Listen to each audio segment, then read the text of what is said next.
ओम नमो भगवते वासुदेवाय। प्रिय भक्तगणों, आज की कथा में हम श्रवण करेंगे श्राद्ध पक्ष के 8वें दिन गरुड़ पुराण के 8वें अध्याय की कथा। भगवान विष्णु ने कहा, हे ताक्ष, मनुष्यों के हित की दृष्टि से आपने बड़ी उत्तम बात पूछी है। धार्मिक मनुष्य के लिए करने योग्य जो कृत्य हैं वह सब कुछ मैं तुम्हें करता हूं।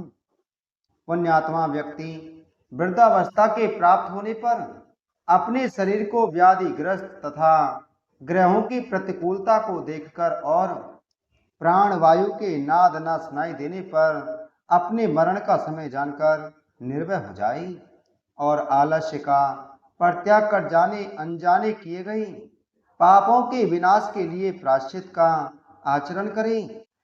जब आतुर काल उपस्थित हो जाए तो स्नान करके सालग्राम स्वरूप भगवान विष्णु की पूजा कराएं। गंध पुष्प कुमकुम तुलसी दल धूप दीप तथा बहुत से मोदक आदि नैवेद्यों को समर्पित करके भगवान की अर्चना करें और विप्रों को दक्षिणा देकर नैवेद्य का ही भोजन कराएं तथा अष्टाक्षर ओम नमो नारायणाय अथवा द्वादशाक्षर ओम नमो भगवते वासुदेवाय मंत्र का जप करें। भगवान विष्णु और शिव के नाम का स्मरण करें और सुने। भगवान का नाम कानों से सुनाई पड़ने पर वह मनुष्य के पाप को नष्ट करता है। रोगी के समीप आकर बांधवों को शोक नहीं करना चाहिए, प्रत्युतः मेरे पवित्र नाम का बार बार स्मरण करना चाहिए। विद्वान व्यक्ति को मत्स्य कूर्म वराह नरसिंह वामन परशुराम राम कृष्ण बुद्ध और कल्कि भगवान के ये 10 अवतार ही इन 10 नामों का सदा स्मरण कीर्तन करना चाहिए। जो व्यक्ति रोगी के समीप उपयुक्त नामों का कीर्तन करते ही वे ही उसके सच्चे बांधव कहे जाते हैं। कृष्ण, यह मंगलमय नाम जिसकी वाणी से उच्चारित होता है उसके करोड़ों महापातक तत्काल भस्म हो जाते हैं। मरणासन अवस्था में अपने पुत्र के बहाने से नारायण नाम लेकर अजामिल भी भगवत धाम को प्राप्त हो गया, तो फिर जो श्रद्धा पूर्वक भगवान के नाम का उच्चारण करने वाले हैं उनके विषय में क्या कहना। दूषित चित्त वृत्ति वाले व्यक्ति के द्वारा भी स्मरण किए जाने पर भगवान उसके समस्त पापों को नष्ट कर देते हैं। जैसे अनिच्छा पूर्वक भी स्पर्श करने पर अग्नि जलाता ही है। हे द्विज, वासना के सहित पापों का समूल विनाश करने की जितनी शक्ति भगवान नाम में है, पातकी मनुष्य उतना पाप करने में समर्थ ही नहीं है। यमदेव अपने किंकरों से कहते हैं, हे दूतों, हमारे पास नास्तिक जनों को ले आया करो। भगवान के नाम का स्मरण करने वाले मनुष्यों को मेरे पास मत लाया करो, क्योंकि मैं स्वयं अच्युत केशव राम नारायण कृष्ण दामोदर वासुदेव हरि श्रीधर माधव गोपिका वल्लभ जानकी नायक रामचंद्र का भजन करता हूँ। हे दूतों, जो व्यक्ति की कमल नयन, हे वासुदेव, हे विष्णु, हे धरणीधर, हे अच्युत, हे शंख चक्र पाणी, आप मेरे शरणदाता हो ऐसा कहते हैं, उन निष्पाप व्यक्तियों को तुम दूर से ही छोड़ देना। हे दूतों, जो निकिंचन और रसज्ञ परमहंसों के द्वारा निरंतर आस्वादित भगवान मुकुंद के पादार विंद मकरंद रस से विमुख हैं, अर्थात भगवत भक्ति से विमुख हैं और नरक के मूल गृहस्थी के प्रपंचों से तृष्णा से बद्ध हैं, ऐसे असत पुरुषों को मेरे पास लाया करो, जिनकी जिह्वा भगवान के गुण और नाम का कीर्तन नहीं करती, चित्त भगवान के चरणार विंद का स्मरण नहीं करता, सिर एक बार भी भगवान को प्रणाम नहीं करता। ऐसे विष्णु के आराधना उपासना आदि कृत्यों से रहित असत पुरुषों को मेरे पास ले आओ। इसलिए हे पक्षेंद्र, जगत में मंगल स्वरूप भगवान विष्णु का कीर्तन ही एकमात्र महान पापों के अत्यंतिक और एकांतिक निवृत्ति का प्रायश्चित है। ऐसा जानो, नारायण से प्राण मुख रहने वाले व्यक्तियों के द्वारा किए गए प्रायश्चित चरण की दुर्बुद्धि प्राणी को उसी प्रकार पवित्र नहीं कर सकते जैसे मदरा से भरे घट को गंगा जी सदृश नदियां पवित्र नहीं कर सकती। भगवान कृष्ण के नाम स्मरण से पाप नष्ट हो जाने के कारण जीव नरक को नहीं देखती और स्वप्न में भी कभी यम तथा यमदूतों को नहीं देखती। जो व्यक्ति अंत काल में नंद नंदन भगवान श्री कृष्ण के पीछे चलते हैं, ऐसे गाय को ब्राह्मणों को दान देता है, वह मांस हड्डी और रक्त से परिपूर्ण बैतरणी नदी में गिरता अथवा जो मृत्यु के समय में नंद नंदन इस प्रकार की वाणी का उच्चारण करता है, शरीर धारण नहीं करता अर्थात मुक्त हो जाता है। अतः पापों के समूह को नष्ट करने वाले महाविष्णु के नाम का स्मरण करना चाहिए अथवा गीता या विष्णु सहस्त्र नाम का पठन अथवा श्रवण करना चाहिए। एकादशी का व्रत, गीता, गंगाजल, तुलसी दल, भगवान विष्णु का चरणामृत और नाम, ये मरण काल में मुक्ति देने वाले ही। इसके बाद घृत और स्वर्ण सहित अन्नदान का संकल्प करें। श्रोत्रिय द्विज वेद पाठी ब्राह्मण को सवत्सा गौ का दान करें। हेताक्ष, जो मनुष्य अंत काल में थोड़ा बहुत दान देता है और पुत्र उसका अनुमोदन करता है, वह दान अक्षय होता है। सतपुत्र को चाहिए कि अंत काल में सभी प्रकार का दान दिलाए। लोक में धर्मज्ञ पुरुष इसलिए पुरुष पुत्र के लिए प्रार्थना करते हैं। भूमि पर स्थित आदि आंखें मूंदे हुए पिता को देखकर पुत्रों को उनके द्वारा पूर्व संचित धन के विषय में तृष्णा नहीं करनी चाहिए। सतपुत्र के द्वारा दिए गए दान से जब तक उसका पिता जीवित हो तब तक और फिर मृत्यु के अनंतर आतिवाहिक शरीर से भी परलोक के मार्ग में वह दुख नहीं प्राप्त करता। आतुर काल और ग्रहण काल, इन दोनों कालों में दिए गए दान का विशेष महत्व है, इसलिए तिल आदि अष्ट दान अवश्य देने चाहिए।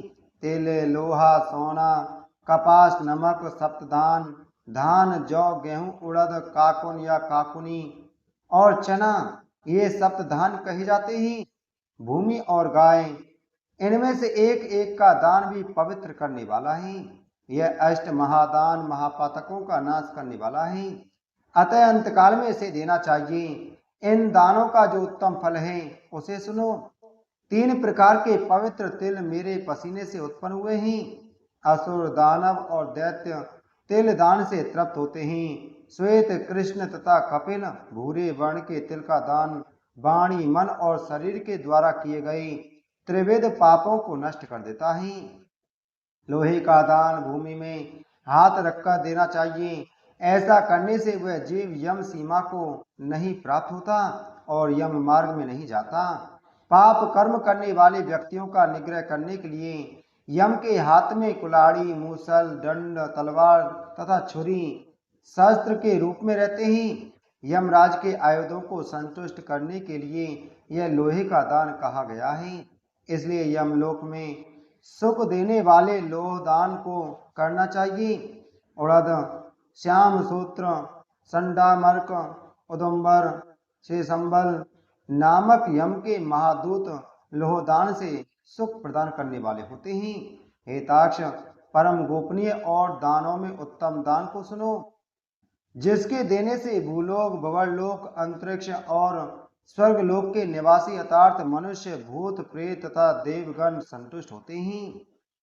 ब्रह्मा आदि देवता, ऋषिगण तथा धर्मराज के सभासद स्वर्ण दान से संतुष्ट होकर वर प्रदान करने वाले होते हैं।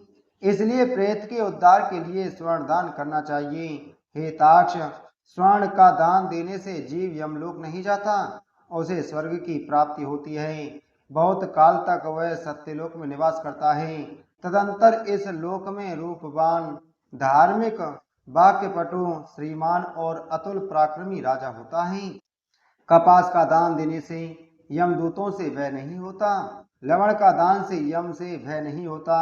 लोहा, नमक, कपास, तुल और स्वर्ण के दान से यमपुर के निवासी चित्रगुप्त आदि संतुष्ट होते हैं।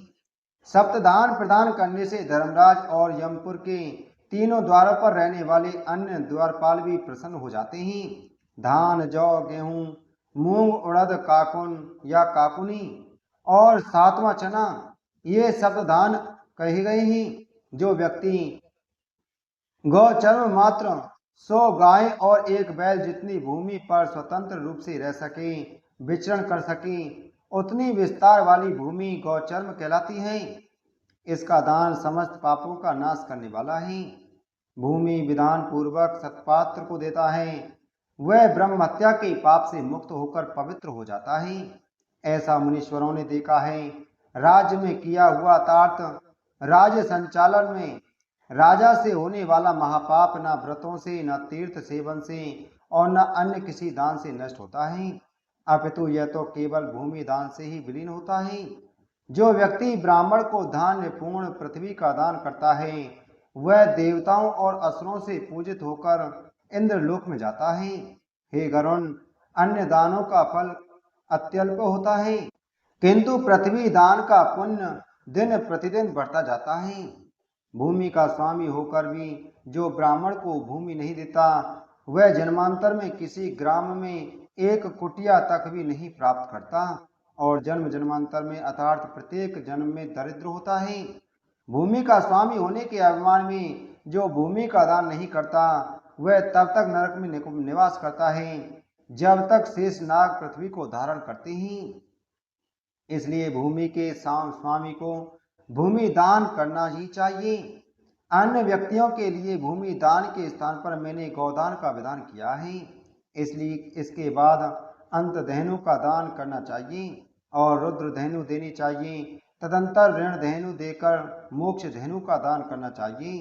हे खग, विशेष विधान पूर्वक वैतरणी धेनु का दान करना चाहिए।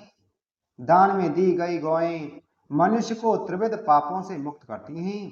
बाल्यावस्था में, कुमारावस्था में, युवावस्था में, वृद्धावस्था में अथवा दूसरे जन्म में, रात में, प्रातःकाल, मध्याह्न, अपराह्न और दोनों संध्या कालों में शरीर, मन और वाणी से जो पाप किए गए हैं, वे सभी पाप तपस्या और सदाचार से युक्त वेद विद ब्राह्मणों को उपस्कर युक्त दान सामग्री सहित सबस्सा और दूध देने वाली कपला गौ के एक बार दान देने से नष्ट हो जाते हैं। दान में दी गई वह गौ अंतकाल में गौदान करने वाले व्यक्ति का संचित पापों से उद्धार कर देती है। स्वस्थ चितावस्था में दी गई एक गौ, आतुरावस्था में दी गई 100 गायें और मृत्यु काल में चित्त विवर्जित व्यक्ति के द्वारा दी गई 1000 गाय तथा मरणोत्तर काल में दी गई विधि पूर्वक 1,00,000 गाय के दान का फल बराबर ही होता है। यहाँ स्वस्थावस्था में गौदान करने का विशेष महत्व बतलाया गया है। तीर्थ में सतपार्थ को दी गई एक गाय का दान 1,00,000 गौदान के तुल्य होता है। सतपात्र में दिया गया दान 1,00,000 गुना होता है। उस दान से दाता को अनंत फल प्राप्त होता है और दान लेने वाले पात्र को प्रतिग्रह दान लेने का दोष नहीं लगता। स्वाध्याय और होम करने वाला तथा दूसरे के द्वारा पकाए गए अन्न को न खाने वाला अर्थात स्वयं पाकी ब्राह्मण रत्न पूर्ण पृथ्वी का दान लेकर भी प्रतिग्रह दोष से लिप्त नहीं होता। विष और शीत को नष्ट करने वाले मंत्र और आग भी क्या दोष के भागी होते हैं। अपात्र को दी गई वह गाय दाता को नरक में ले जाती है और अपात्र प्रतिगहिता को 101 पीढ़ी के पुरुषों के सहित नरक में गिराती है। इसलिए अपने कल्याण की इच्छा करने वाले विद्वान व्यक्ति को अपात्र को दान नहीं देना चाहिए। एक गाय एक ही ब्राह्मण को देनी चाहिए। बहुत ब्राह्मणों को एक गाय कदापि नहीं देनी चाहिए। वह गौ यदि बेची या बांटी गई तो 7 पीढ़ी तक के पुरुषों को जला देती है। हे खगेश्वर, मैंने तुमसे पहले बैतरणी नदी के विषय में कहा था। उसे पार करने के उपायभूत गौदान के विषय में मैं तुमसे कहता हूँ। काले अथवा लाल रंग की गाय को सोने के सींग, चांदी के खुर और कांसे के पात्र की दोहनी के सहित 2 काले वस्त्र के रंग के वस्त्रों से आच्छादित करें। उसके कंठ में घंटा बांधें। तब कपास के ऊपर वस्त्र सहित ताम्रपात्र को स्थापित करके वहां लोह दंड सहित सोने की यम मूर्ति की स्थापना करें और कांसे के पात्र में घृत रखकर यह सब ताम्रपात्र के ऊपर रखें। ईंख की नींव बनाकर उसे रेशमी सूत्र से बांधकर भूमि पर गड्ढा खोदे एवं उसमें जल भरकर वह ईख की नाव उसमें डाली। उसके समीप सूर्य की देह से उत्पन्न हुई धेनु को खड़ी करके शास्त्रीय विधि विधान के अनुसार उसके दान का संकल्प करें। ब्राह्मणों को अलंकार और वस्त्र का दान दे तथा गंध पुष्प अक्षत आदि से विधान पूर्वक गाय की पूजा करें। गाय की पूंछ को पकड़कर एक की नाव पर पैर रखकर ब्राह्मण को आगे करके इस मंत्र को पढ़े। हे जगन्नाथ, हे शरणागत वत्सल, भवसागर से डूबे हुए शोक संताप की लहरों से दुख प्राप्त करते हुए जनों के आप ही रक्षक हैं। हे ब्राह्मण श्रेष्ठ, विष्णु रूप भूमि देव, आप मेरा उद्धार कीजिए। मैंने दक्षिणा के सहित यह वैतरणी रूपणी गाय आपको दी है। आपको नमस्कार है। मैं महाभयानक यम मार्ग में 100 योजन विस्तार वाली उस बैतरणी नदी को पार करने की इच्छा से आपको इस बैतरणी गाय का दान देता हूँ। आपको नमस्कार है। हे बैतरणी धेनु, हे देवेश, यम द्वार के महामार्ग में बैतरणी नदी के पार कराने के लिए आप मेरी प्रतीक्षा करें। आपको नमस्कार है। मेरे आगे भी गौए हों, मेरे पीछे भी गौए हों, मेरे हृदय में भी गौए हों और मैं गौओं के मध्य में निवास करूं। जो लक्ष्मी सभी प्राणियों में प्रतिष्ठित है तथा जो देवता में प्रतिष्ठित है, वे ही धैनु रूपा लक्ष्मी देवी मेरे पाप को नष्ट करें। इस प्रकार मंत्रों से भली भांति प्रार्थना करके हाथ जोड़कर गाय और यम की प्रदक्षिणा करके सब कुछ ब्राह्मण को प्रदान करें। हे खग, इस विधान से जो वैतरणी धेनु का दान करता है वह धर्म मार्ग से धर्मराज की सभा में जाता है। शरीर की स्वस्थावस्था में ही वैतरणी विषयक व्रत का आचरण कर लेना चाहिए और वैतरणी पार करने की इच्छा से विद्वान को वैतरणी गाय का दान करना चाहिए। हे खग, वैतरणी गाय का दान करने से महामार्ग में वह नदी नहीं आती, इसलिए सर्वदा पुण्य काल में गौदान करना चाहिए। गंगा आदि सभी तीर्थों में, ब्राह्मणों के निवास स्थानों में, चंद्र और सूर्य ग्रहण काल में, संक्रांति में, अमावस्या तिथि में, उत्तरायण और दक्षिणायन, कर्क और मकर संक्रांतियों में, विषुव अर्थात मेष तथा तुला की संक्रांति में, व्यतिपात योग में, युगादि तिथियों में तथा अन्यान्य पुण्य कालों में उत्तम गौदान देना चाहिए। जब कभी भी श्रद्धा उत्पन्न हो जाए और जब भी दान के लिए सुपात्र प्राप्त हो जाए, वही समय दान के लिए पुण्य काल है। क्योंकि संपत्ति अस्थिर है, शरीर नश्वर है, संपत्ति सदा रहने वाली नहीं है और मृत्यु प्रति क्षण निकट आती जा रही है। इसलिए धर्म का संचय करना चाहिए।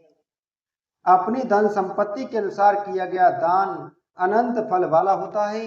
इसलिए अपने कल्याण की इच्छा रखने वाले व्यक्ति को विद्वान ब्राह्मण को दान देना चाहिए। अपने हाथ से अपने कल्याण के लिए दिया गया अल्प वित्त वाला वह दान भी अक्षय होता है और उसका फल भी तत्काल प्राप्त होता है। दान रूपी पाथे को लेकर जीव परलोक के महामार्ग में सुख पूर्वक जाता है, अन्यथा दान रूपी पाते रहित प्राणी को यम मार्ग में कलेश प्राप्त होता है। पृथ्वी पर मनुष्यों के द्वारा जो जो दान दिए जाते हैं, यमलोक के मार्ग में सभी आगे आगे उपस्थित हो जाते हैं। महान पुण्य के प्रभाव से मनुष्य जन्म प्राप्त होता है।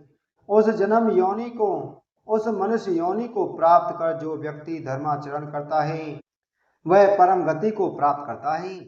धर्म को न जानने के कारण व्यक्ति संसार में दुख पूर्वक जन्म लेता है और मरता है। केवल धर्म के सेवन से ही मनुष्य जीवन की सफलता है।